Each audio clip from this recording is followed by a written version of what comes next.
Look, today marks one of the bigger days in recruiting under Brian Kelly because of everything that was surrounding DJ Pickett, whether it be last year that your DB room, specifically at corner, was really bad. Corey Raymond coming back into the fold. Been some tough times there. You lose Jabari Antoine. You lose on Cade Phillips. And it comes down to, hey, man, the guy that he put all of his eggs in the basket for going in on, and DJ Pickett, he lands. Massive win for Corey Raymond. Need to go get Jabari back into the fold, in my opinion. Got to land on Aiden Anding out of Ruston. You do that, you're starting to feel pretty good everywhere, at every position, at what you're doing in recruiting. Jhase Thomas on Saturday, a guy who might be the Louisiana's new biggest riser. You know, look, this state puts out a lot of really good prospects. And if you look at it as a whole, there's normally, at least the last 2 decades, there's always that one guy in Louisiana that flies up the radar. Gabe Relaford was that guy last year that just flies up the radar that everybody wants, and it's on a borderline 5-star. Could that be Jhase Thomas? After the offseason and summer he had, a lot of people think that that possibly could be. The DJ Pickett news in and of itself, regardless if he's at safety, regardless if LSU specifically sold him that he was going to be playing corner, it's a massive win. Look, those were some questions I had about Corey. Could he land that? He did. I do think that there is a bigger thing going on here, though, because let's not misunderstand about 2 months ago what we were talking about and the opinions that a lot of us had surrounding LSU and NIL. You know, the question was, well, will LSU really spend? Do they actually have the money to go out there and compete with some of these big schools?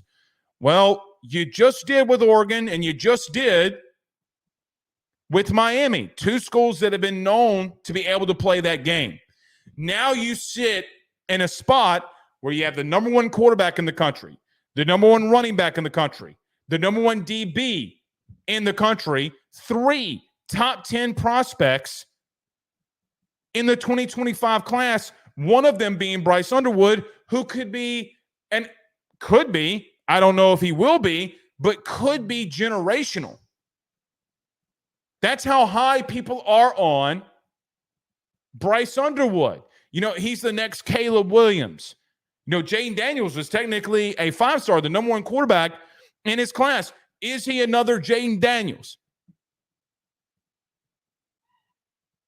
Is he going to be that next guy that comes in through recruiting, goes to whatever school he wants to, and is going to be generational? He could be that. By the way, you could have him for 3 years here.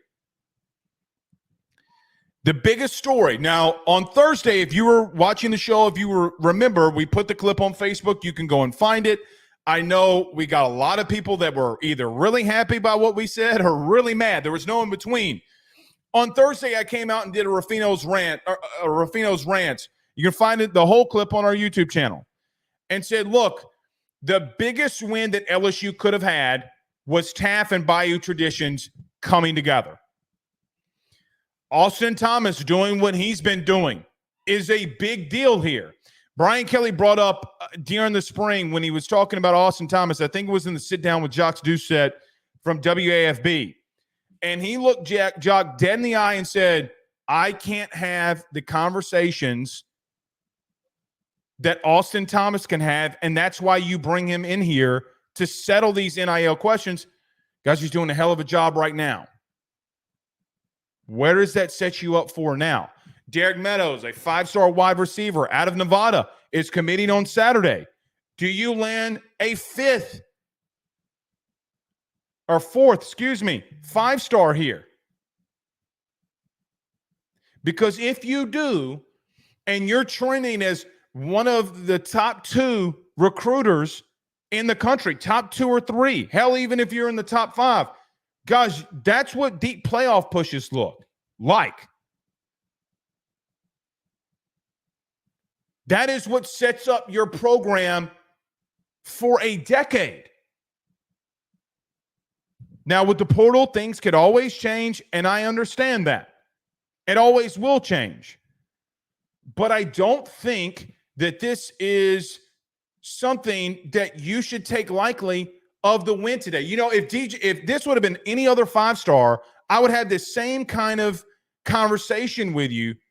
Guys, now when you need to go in the portal, and now that you're starting to align your collective, now that you're starting to align in NIL, guys, you may be the Georges. You know, there's something that was interesting that Kirby Smart said this week at SEC Media Days. You know, his players have been driving around so much and getting in trouble and getting arrested and speeding and racing. The one thing that Kirby Smart said was, hey, our collective finds guys when they do something wrong. Basically, what Kirby's really telling you is, hey, man, our collective is really strong and we're rolling. You made a statement today, regardless of who it would have been.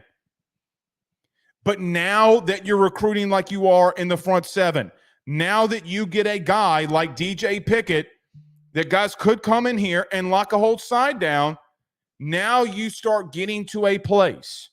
Now you start getting to a place where if those are the kinds of guys that you bring in here, you're going to be a top 5 program.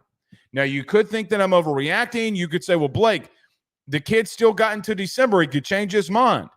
I'm going to live in the now. It's always the conversation that we have. I'm going to live in the right now. A lot of ifs were said in my last segment. But this entire class is starting to shape like one that could be for the ages. Because you're recruiting well in the interior of the defensive line. You're recruiting well at edge. You're recruiting well at linebacker. I think you got, guys, a lot of you played college football 25 this weekend, or this week so far since this came out. And I know a lot of you did some scouting and recruiting, and you found those 3-star gems from the state of Louisiana that you're going to be recruiting. That might be Jhase Thomas. Yes, I do think you're recruiting really well at safety. I think that kid can play. Got more pieces that you have to add. I know the question will be, well, Blake, what about receiver? Let's see what Cortez Hankton and company can do on Saturday with Derek Meadows. Yeah, then you really are starting to look, and everybody knows what Brad Davis is going to do. Everybody knows what Harlan Berry and Bryce Underwood could give you. Guys, it could be a class that now sets up. Could it be generational? We will find that out. So, look, all in all, massive day for LSU, massive day for the collective, massive day for NIL, for you. You needed this in the worst way. I got to be real. We said this on Thursday. We need to see it in action. We need to see that you will play. You did. You won. And might have one of the guys, when think about this, Jhase Thomas is 6'2", 6'3". You got DJ Pickett at 6'4". You know those old stories that people tell, like Urban Meyer when he says, hey, man, we get off the bus in Baton Rouge, and I would look across the side or look across the way there and look at the other sideline and see LSU's football team and say, dude, those guys are mammoths. Those are dogs over there. And if you're not paying attention, they're going to kick your ass. You start bringing that kind of back. You start bringing that edge back. No telling now what you can go and do in the portal. When you make a statement like this, what can you now go and do? You know, the headliner for today, guys, if y'all could bring that up, the headliner to today was this. When we put the show clip out for tonight's show, is it a new day for LSU? Guys, I do think it's a new day for LSU. Setting up this conversation that you and I were going to have.